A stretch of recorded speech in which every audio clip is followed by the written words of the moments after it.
sahabat-sahabat pencinta otomotif dimanapun Anda berada.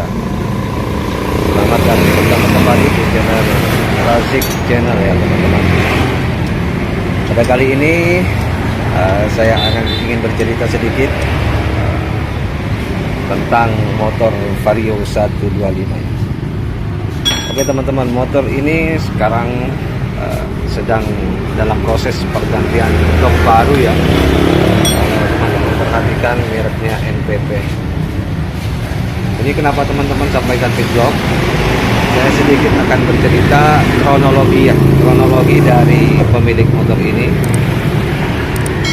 supaya teman-teman tidak gagal paham kenapa motor harus ganti blok. Jadi begini teman-teman, motor ini datang ke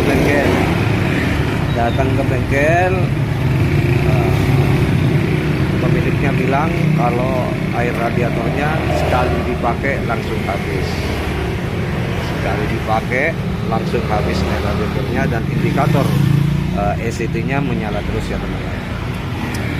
Jadi pertama-tama saya langsung melakukan pengecekan di bagian radiator ya. Ternyata di bagian selang-selang radiator tidak ada kebocoran ya teman-teman. Akhirnya saya ngecek di bagian oli. Dan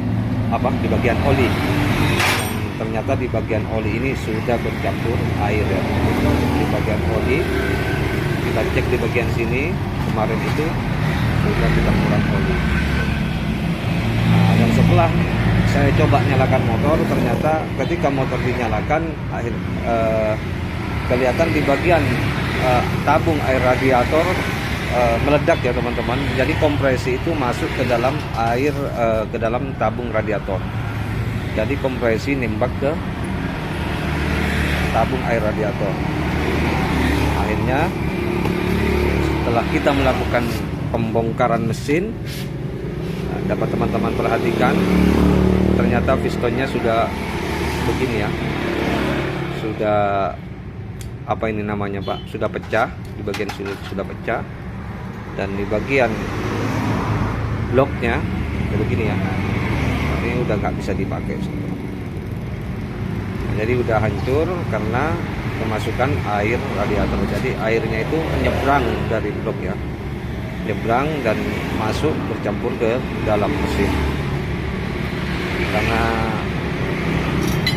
pemilik motor ini menyepelekan kendala motornya, akhirnya dia telat teman-teman ya, sehingga blok ini nggak bisa dipakai sama sekali. Bisa diganti boring tapi biayanya mahal juga teman-teman. Akhirnya saya ganti blok saja, yaitu ini merek NPP teman-teman. Ganti blok 1 set. Jadi teman-teman, kalau kalian punya motor ya, kendalanya sama seperti motor ini, maka jangan disepelekan ya. Takut sampai berganti blok seperti ini ya. Takut dalamannya sampai hancur seperti ini ya. Kalau bisa, kalau sudah indikator menyala, indikator ECT-nya menyala, segera dicek saja ya teman-teman.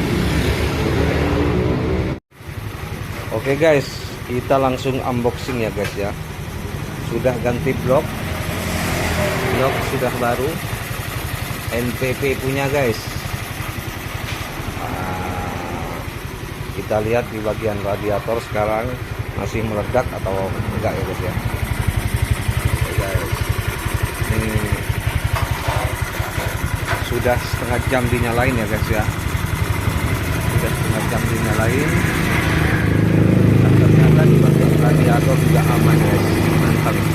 Kalau kemarin ini meledak ya guys ya. Jadi kompresi yang dari heat cylinder itu langsung masuk nembak ke sini ya guys ya, ke air ini. Makanya di bagian heat cylinder sudah bocor, kita bubut, terus yang tengah itu nggak bisa diselamatin, kita ganti blok baru ya guys ya.